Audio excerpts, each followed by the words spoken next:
Most businesses are bigger than one person and require all kinds of moving parts to get you from point A to point B. And it's no different in the music is. Timing and lighting is Be a everything. manager. Dream it, Make it do personal. it. You're driving. Fuck the gatekeepers, develop your artists, and get the money.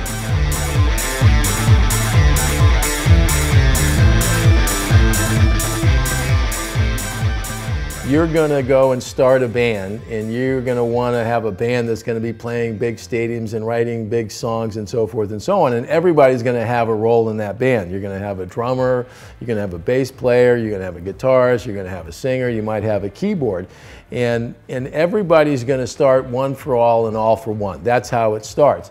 But the reality of it is that as the game plays out, you'll find that there might be people in that band whose role or commitment or skill level is at a higher level than other people in the band. So the analogy I always use is if you hired your drummer because he had a PA system but he was a shitty drummer, you would be making maybe a great short-term decision, but if that guy's become a partner in the band, you are setting yourself up for a problem down the road here. So you may still take that drummer on for that PA system, but a smart guy in the band's going to be figuring out where they can get enough gigs to get a real PA system and figure out who's going to tell drummer boy that he's no longer in the band. The examples of this is legendary. The best one was the Beatles, who wasn't Ringo Starr wasn't the first drummer in the Beatles. It was a guy named Pete Best.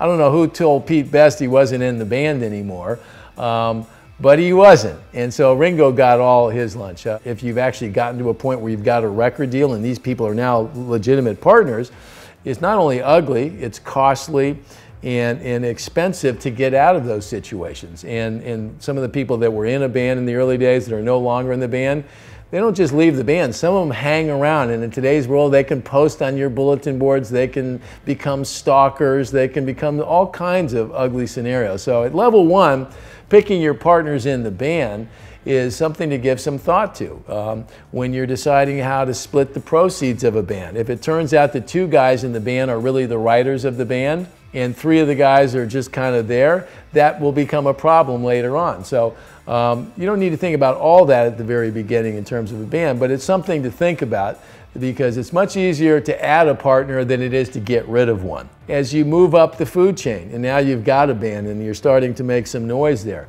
you'll make decisions about a manager. Everybody, the first thing a band goes, I need a manager. So typically what happens is the first guy that says, I want to be the manager, you've elected him as the manager. And he might be your best friend, he might be your old mate, he might have been, you know, he might have been the guy that had the PA system. But if he's not really a manager, you're going to have a problem in terms of getting to the next level.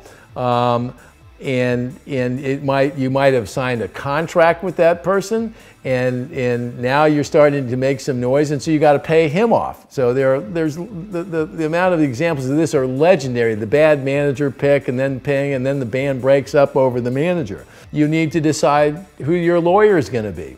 So if your dad's best friend is a lawyer who kind of wanted to be in the music business but doesn't know anything about it, but he knows contract law, that may sound good if you don't know anything.